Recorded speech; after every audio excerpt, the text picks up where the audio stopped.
Hello, my name is Dr. Chan. I'm Dean of Admissions here at the University of Utah School of Medicine. Today, I'm excited to talk to you about your personal statement and some tips to do really well on it.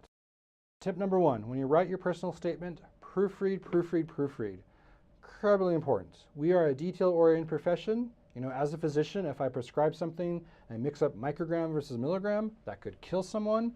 So it looks really strange and really bad to admission committees when people submit their personal statements and they misspell the word pediatrician, or they misspell the word surgeon, or they can't spell the word behavior or science.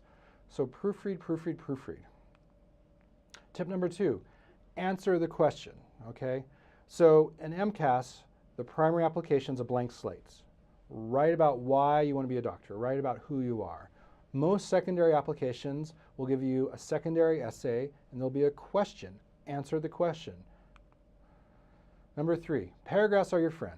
All right, so when you start writing, try to use natural breaks, okay? No one likes to read a huge essay that's not broken up into paragraphs. You see what I'm saying? It's easier on the eyes, it's easier to read if you break up into multiple paragraphs. Tip number four, don't name drop. Or if you do it very lightly, okay? This application's about you. There are people out there that get to associate with the rich and famous, both scientifically and celebrity-wise. For example, here at the University of Utah School of Medicine, our Nobel laureate is Dr. Mario Kepicki. Great man, great individual. Some applicants get to spend time in his lab. I think that's great. But we've read these homages all about Dr. Kepicki. Trust me, Dr. Kepicki, he's won the Nobel Peace Prize. He's not really interested in applying to medical school. He's enough honors, all right? We want to learn about you, okay? So don't go off on some tangent talking about how great someone is and how great a tutor they are. We want to learn about you. Tip number five, do not overly focus on a physician that you may know, shadow, or work with. Remember, this application is about you. So this goes back to tip number four. The vast majority of our applicants, they spend time shadowing individuals, doing research with individuals.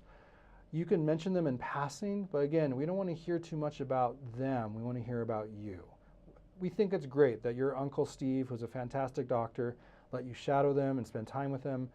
But if we read it, it's Uncle Steve this, Uncle Steve that, it's more about Uncle Steve and less about you. Patient confidentiality is golden, okay? So if you have a really powerful patient experience and that kind of triggers you to becoming a doctor, protect that person's name. Use initials, use a fake name, use John Doe, Jane Doe. Don't put the patient's real name in the personal statement. We've seen this year after year. If you do that, you show the committee you maybe are not the best at making decisions, all right? That betrays the patient's confidence. Don't put the patient's real name into the application. Don't try to get too cute or clever. Remember, this is a professional application. Every year, and I just love doing these presentations because I try to get the word out, we have people write about getting into medical school is just like Lord of the Rings and trying to get that ring, or how, their high school buddies are the Teenage Mutant Ninja Turtles and, Donatello got hurt and that's why they want to go to med school. A couple of years ago, we had someone write their essay in iambic pentameter or do haikus. Don't do that. It's a professional application. Focus on mature, serious topics.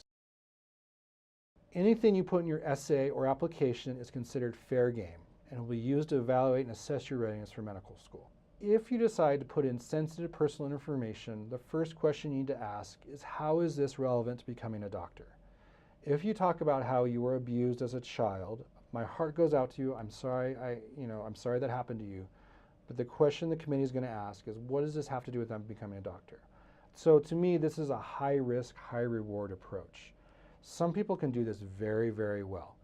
They can talk about their struggles with depression or anxiety, their struggles in their belief in God or their relationship with the church, complicated family relationships. And some people can tie that right back into their being a doctor. Most people do not. Most people, when they start talking about this stuff, it comes across more as like a therapy session that they're trying to have with the admissions committee.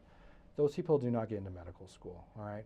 So if you decide to disclose sensitive material, abuse, mental health, belief in God, sexuality, things like that, have a really good reason why this ties into your desire to be a doctor. Don't use this as an opportunity just to kind of cathart on a piece of paper and to have someone read it.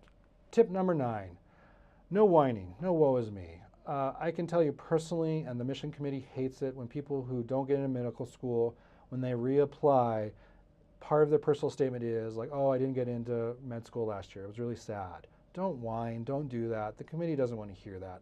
Lots of people don't get into medical school. It's really hard to get into medical school. So don't whine and mention that. The committee is smart. They realize it's a reapplication. You don't have to beat them over the head and try to make them feel sorry for you that you get into med school the first time. Number 10, avoid formatting issues. You should type your essay directly into MCAS application. So this goes right from MCAS's instructions. They say when you log in, you start doing your essay, don't cut and paste. If you cut and paste, MCAS will, you can still upload it, but they insert these bizarre punctuation marks. So you should type your essay directly into the MCAS application. Please don't cut and paste. We see this year after year. Lastly, try to use all the space available. This is your opportunity to speak to the admissions committee. You have a finite amount of influence on the admissions committee. You want to use all that you can. It looks really strange to the admissions committee when someone takes their primary statement and only uses half the page. You just left another half the page blank, and that's a missed opportunity. That was an opportunity for you to tell the committee why you should go to med school, why you should be a doctor. So these are 11 short tips to help you prepare to do really powerful personal statements. I look forward to reading yours one day. Thank you.